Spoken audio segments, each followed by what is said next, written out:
नमस्कार, आप देख रहे हैं मनी 9। मैं हूं संदीप ग्रोवर। कॉर्पोरेट सेंट्रल में आपका बहुत बहुत स्वागत है। इस शो में हम आपको कॉर्पोरेट जगत की दिन भर की बड़ी खबरें बताते हैं। इसके अलावा कुछ दमदार स्टॉक्स पर भी फोकस करते हैं। क्यों इन शेयरों में एक्शन देखने को मिला, उसकी वजह जानने की भी कोशिश करते हैं और आखिर में उन ट्रिगर्स पर फोकस करते हैं जिन पर बाजार की नजर रहने वाली है। तो कॉर्पोरेट से जुड़ी बड़ी खबरों के साथ शुरू करते हैं आज के एपिसोड की। पहली खबर, देश के सबसे बड़े bank state bank of India यानी एसबीआई ने अपने प्रभुत्व यानी डोमिनेंस को बढ़ाने के लिए कुछ सीनियर अधिकारियों के पद में बदलाव की घोषणा की है। इस बदलाव के तहत बैंक के 4 बड़े अधिकारियों को नए पद दिए जा रहे हैं। ग्लोबल मार्केट्स के chief general manager Rajay Sinha bank की ब्रोकरेज कारोबार से जुड़ी सहयोगी कंपनी एसबीआई कैपिटल मार्केट्स के एमडी और सीईओ बन जाएंगे। रजय सिन्हा दरअसल अमिताभ चटर्जी की जगह लेंगे, जो बैंक में कॉर्पोरेट ग्राहकों को सेवाएं देने वाले वर्टिकल का नेतृत्व करेंगे। चैटर्जी बैंक के डिप्टी एमडी का पदभार संभालेंगे। इसके अलावा पिछले हफ्ते नंद किशोर ने मुंबई में ग्लोबल मार्केट्स डिवीजन के डिप्टी एमडी का पदभार संभाला था, जबकि अभिजीत चक्रवर्ती का पदभार बढ़ाकर एसबीआई कार्ड्स का एमडी और सीईओ के तौर पर नियुक्त किया गया है। गौरतलब है कि बैंक की ओर से ये बदलाव तब किए गए हैं जब एचडीएफसी लिमिटेड का एचडीएफसी बैंक के साथ मर्जर पूरा हुआ है और वो एक विशाल बैंक के रूप में सामने आया है। दूसरी खबर, देश की सबसे मूल्यवान कंपनी रिलायंस इंडस्ट्रीज लिमिटेड यानी आरआईएल को एनसीएलटी से फाइनेंशियल सर्विसेज कारोबार के डीमर्जर की मंजूरी मिल गई है।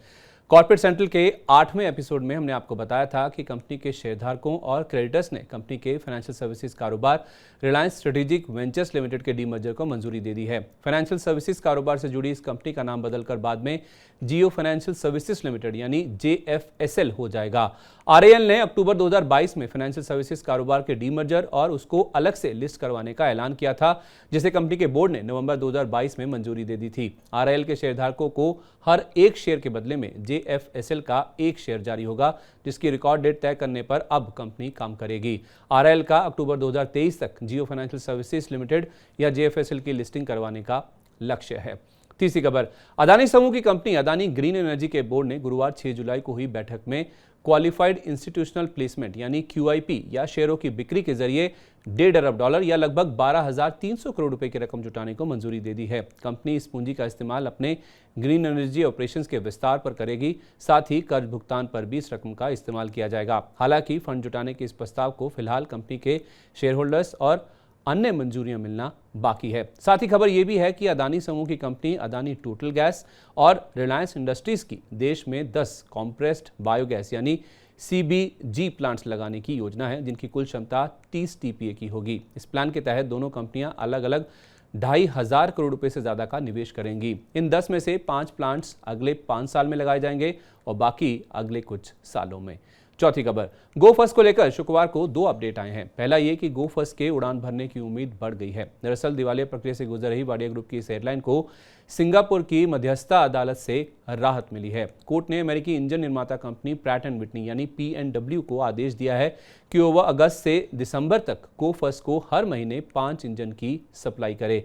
पीएनडब्ल्यू ने कहा है कि वह कोर्ट के फैसले का पालन करेगी। इससे संकटग्रस्त विमानन कंपनी के फिर से उड़ान भरने की आस जाग गई है। गो फर्स्ट ने वित्तीय संकट के कारण 3 मई 2023 से अपनी उड़ानें रद्द कर दी थी। कंपनी ने पीएनडब्ल्यू को इसकी वजह माना था क्योंकि उसने इंजन की डिलीवरी करने में देरी की थी। तभी से दोनों कंपनियों के बीच कानूनी लड़ाई चल रही है। दूसरा अपडेट यह है कि गो फर्स्ट के रेजोल्यूशन प्रोफेशनल यानी आरपी ने दिल्ली हाईकोर्ट के फैसले को सुप्रीम कोर्ट में चुनौती देने की तैयारी कर ली है। 5 जुलाई को दिल्ली हाईकोर्ट ने अपने अंतरिम आदेश में गो फर्स्ट को विमान लीज पर देने वाली कंपनियों के प्रतिनिधियों और अधिकारियों को 3 दिन के अंदर एयरपोर्ट पर खड़े 30 विमानों की जांच की अनुमति देने का निर्देश जारी किया था। गो फर्स्ट ने एनसीएलटी को बताया कि इससे कंपनी के फिर से उड़ान भरने की योजना बाधित हो सकती है, इसीलिए वो हाईकोर्ट के फैसले को चुनौती देगी। 5वीं खबर, रियल एस्टेट कारोबार से जुड़ी लिस्टेड कंपनी डीबी रियल्टी को national company law appellate tribunal यानी एनक्लैट से बड़ी राहत मिली है। एनक्लैट ने कंपनी के खिलाफ जारी एनसीएलटी के फैसले पर रोक लगा दी है। 4 जुलाई को एनसीएलटी ने कंपनी के खिलाफ दिवालिया प्रक्रिया शुरू करने की मंजूरी दी थी। ये फैसला बैंक ऑफ इंडिया की ओर से दी गई याचिका के बाद लिया गया था। एनक्लैट में इस मामले की अगली सुनवाई 6 सितंबर को होगी। हालांकि इस कंपनी को बैंक ऑफ इंडिया को वन टाइम सेटलमेंट यानी ओटीएस ऑफर के तहत 90 दिन में 387 करोड़ रुपए की रकम जमा करनी होगी। इस कंपनी ने बैंक ऑफ इंडिया को प्रिंसिपल की पूरी रिकवरी और एमसीएलआर की दर पर ब्याज भुगतान का प्रस्ताव दिया था, जिस पर बैंक विचार कर रहा है। छठी खबर, एडटेक कंपनी बायजूस ने फैसला लिया है कि कंपनी के सीईओ को सलाह देने के लिए एक पैनल का गठन किया जाएगा। ये पैनल कंपनी के सीईओ को बोर्ड और गवर्नेंस से जुड़े मुद्दों पर सलाह देगा। दरअसल ये फैसला 4 जुलाई को हुई ईजीएम में कॉर्पोरेट गवर्नेंस को लेकर उठे सवालों के बीच लिया गया है। कॉर्पोरेट सेंट्रल के 52वें एपिसोड में हमने आपको बताया था कि इस ईजीएम में कंपनी के कुछ निवेशकों की ओर से बाइजू रविंद्रन को हटाने और उनकी जगह नए अंतरिम सीईओ को अपॉइंट करने की मांग उठी थी। इस ईजीएम में यह भी कहा गया कि बाइजू रविंद्रन तब तक अपने पद पर नहीं रहें जब तक कि कोर्ट का कोई फैसला नहीं आ जाता, यानी कि कंपनी ने निवेशकों और शेयरधारकों के दबाव में आकर यह फैसला लिया है।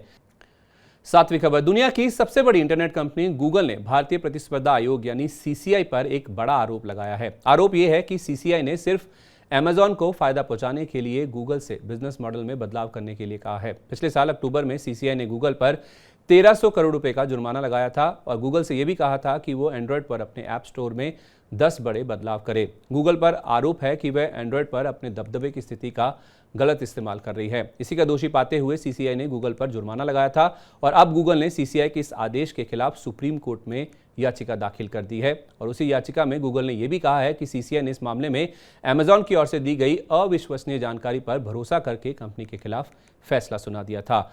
चलिए, तो ये था कॉर्पोरेट से जुड़ा दिन भर का पूरा अपडेट। अब बात करते हैं मार्केट्स की और कुछ ऐसे शेयरों पर नजर डालते हैं जिनमें दमदार एक्शन देखने को मिला और उसके पीछे की वजह भी आपको बताते हैं। शुक्रवार 7 जुलाई को ड्रोन बनाने वाली कंपनी आइडिया फोर्ज टेक्नोलॉजी के शेयरों की लिस्टिंग हुई और लिस्टिंग बहुत ही धमाकेदार रही। 672 रुपए के इशू प्राइस के मुकाबले आइडिया फोर्ज का शेयर एनएसई पर 93.5% प्रीमियम के साथ 1300 रुपए के भाव पर खुला। कारोबारी सत्र के दौरान शेयर ने 1343 रुपए 95 पैसे का हाई भी छुआ था, यानी कि जिन लोगों ने आइडिया फोर्ज के शेयर का अलॉटमेंट हुआ था जिनको भी, उनका पैसा लिस्टिंग के दिन ही डबल हो गया, यानी कि 2 गुना हो गया। दरअसल इस आईपीओ को रिस्पांस काफी शानदार मिला था। यह आईपीओ कुल 106 गुना के आसपास सब्सक्राइब हुआ था, क्योंकि ज्यादातर एनालिस्ट ने इस आईपीओ में लिस्टिंग गेन और लंबी अवधि दोनों के लिए सब्सक्राइब करने की राय दी थी। अब एनालिस्ट इस शेयर में मुनाफा वसूली करने की राय दे रहे हैं, क्योंकि इतने बड़े गेन के बाद शेयर के वैल्यूएशन महंगे हो गए हैं, जिस वजह से ऊपरी स्तरों से इस शेयर में गिरावट देखने को मिली। दूसरी खबर, ऑटो कंपोनेंट बनाने वाली कंपनी तलब्रुस ऑटो के शेयर में शुक्रवार को 14% तक का उछाल देखने को मिला। दिन के दौरान शेयर ने 832 रुपए का हाई टच किया, जो कि शेयर का रिकॉर्ड उच्चतम स्तर है और शेयर करीब 11.25% की मजबूती लेकर बंद हुआ। दरअसल इस कंपनी को 400 करोड़ रुपए के नए ऑर्डर मिले हैं।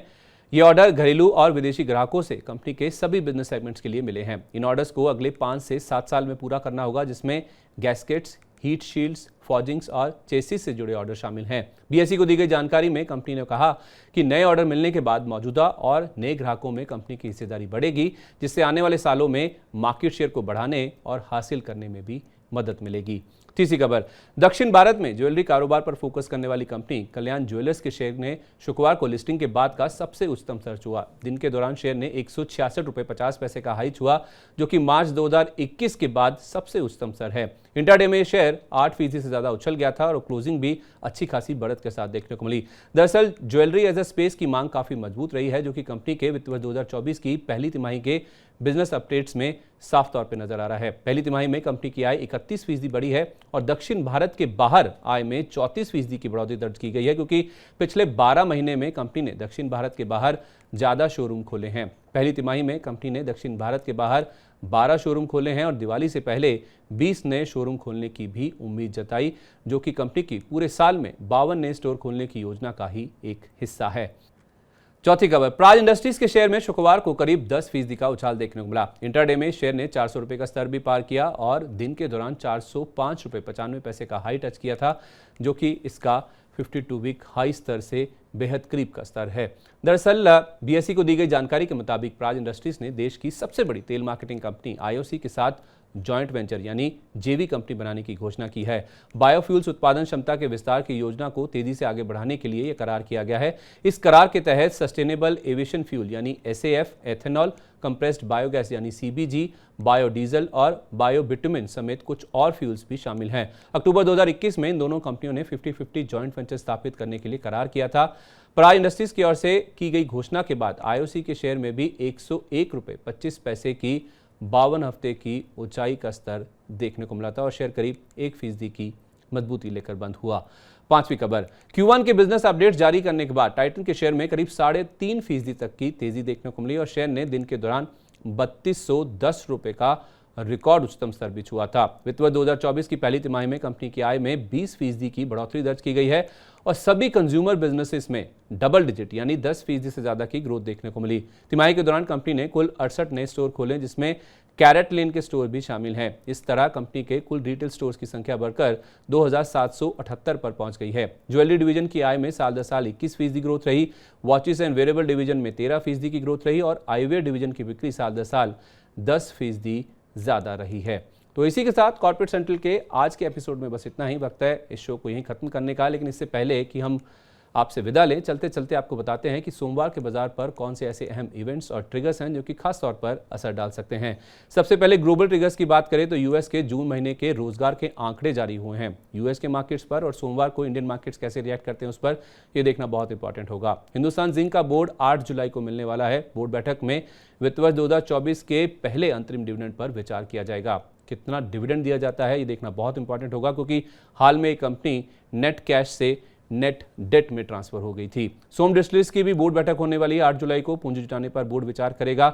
साथ ही 9 जुलाई की जहां तक बात है तो रेलटेल का बोर्ड फाइनल डिविडेंड पर विचार करेगा। डिविडेंड की रकम क्या आती है इस पर बाजार की नजर रहने वाली है। 10 जुलाई यानी सोमवार की बात करें तो नजारा टेक की भी बोर्ड बैठक होने वाली है, जिसमें पूंजी जुटाने के ऊपर बोर्ड बैठक में विचार किया जाएगा। साइंड डीएलएम, जिसके आईपीओ को शानदार रिस्पांस मिला था, 71 गुना के आसपास ये आईपीओ सब्सक्राइब हुआ था। इस आईपीओ की लिस्टिंग सोमवार 10 जुलाई को ही होने वाली है। जिस तरह का रिस्पांस हमने आइडिया फोर्स को देखा है, क्या वैसा ही रिस्पांस देखने को मिलता है, ये देखना बहुत इंपॉर्टेंट होगा। एलटीआई माइंट्री, इसने 40 रुपये प्रति शेयर के फाइनल डिविडेंड की घोषणा की थी। इसकी एक्स डेट भी सोमवार को ही है, तो शेयर में जो एडजस्टमेंट है 40 रुपये का, ये सोमवार के दिन को देखने को मिलेगा। ग्लोबल ट्रिगर्स की जहां तक बात है तो चीन के जून महीने के सीपीआई महंगाई के आंकड़े भी जारी होंगे। हाल फिलहाल हमने देखा इनकी जो ग्रोथ के आंकड़े हैं उसमें काफी कमी देखने को मिली थी। उसके बाद अब महंगाई का आंकड़ा किस तरह से आता है, इस पर ग्लोबल मार्केट्स काफी ध्यान से नजर रखेंगे। तो कॉर्पोरेट सेंट्रल के आज के एपिसोड में बस इतना ही। उम्मीद है आपको आज का एपिसोड अच्छा लगा होगा और इससे आपको कॉर्पोरेट जगत के साथ साथ कुछ दमदार एक्शन वाले और कुछ ग्लोबल इवेंट्स के बारे में भी पूरी जानकारी मिल गई होगी। तो सोमवार 10 जुलाई को आपसे फिर मुलाकात होगी कॉर्पोरेट सेंट्रल के 54वें एपिसोड में। तब तक आप देखते रहिए मनी 9। नमस्कार, शुभ रात्रि।